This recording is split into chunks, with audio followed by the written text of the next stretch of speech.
రాష్ట్ర ప్రభుత్వం రైతు రుణమాఫీ చేసేందుకు తీసుకున్న నిర్ణయంపై సంతోషం వ్యక్తం చేశారు భూపాలపల్లి కాంగ్రెస్ ఎమ్మెల్యే గండ్ర సత్యనారాయణరావు. జయశంకర్ భూపాలపల్లి జిల్లా రేకుండ మండల కేంద్రంలోని సీఎం రేవంత్ రెడ్డి ఫోటోకు పాలాభిషేకం చేశారు ఎమ్మెల్యే. ఇచ్చిన మాటకు కట్టుబడి రైతు రుణమాఫీ చేసేందుకు ప్రభుత్వం నిర్ణయం తీసుకుందన్నారు ఎమ్మెల్యే గండ్ర.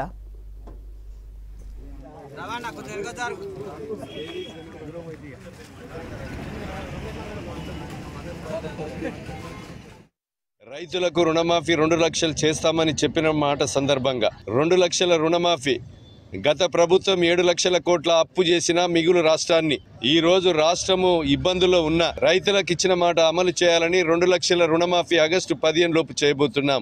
మొదలు కోఆపరేటివ్ బ్యాంకుల్లో వారం 10 రోజుల్లో స్టార్ట్ అవుతుంది. ఆ తర్వాత వాణిజ్య బ్యాంకులలో కూడా రుణమాఫీ మా యొక్క గౌరవ శ్రీ ముఖ్యమంత్రి రేవంత్ రెడ్డి గారి నాయకత్వంలో రేవంత్ రెడ్డి గారి ప్రభుత్వం చిత్తశుద్ధితో చెప్పిన మాట అమలు చేయబోతుంది. భారం పడ్డ ఈరోజు రైతులకు ఇచ్చిన మాట తప్పకుండా అమలు చేస్తున్నాం. రాష్ట్ర వ్యాప్తంగా రేవంత్ రెడ్డి గారికి ఈరోజు మరి పాలాభిషేకం జరుగుతూ ఉంది. ఇచ్చిన మాట అమలు చేస్తాం. గతంలో వాళ్ళు ₹1,00,000 రుణమాఫీ అని చెప్పి 10 సంవత్సరాలలో కూడా దానికి మిత్తికి లక్షకు 2-3 లక్షలైనా కూడా సరిగా రైతాంగానికి చేయలేనటువంటి దుస్థితి ఉంది. కనుక మేము ఈరోజు చెప్పిన మాట అమలు చేయబోతున్నాం.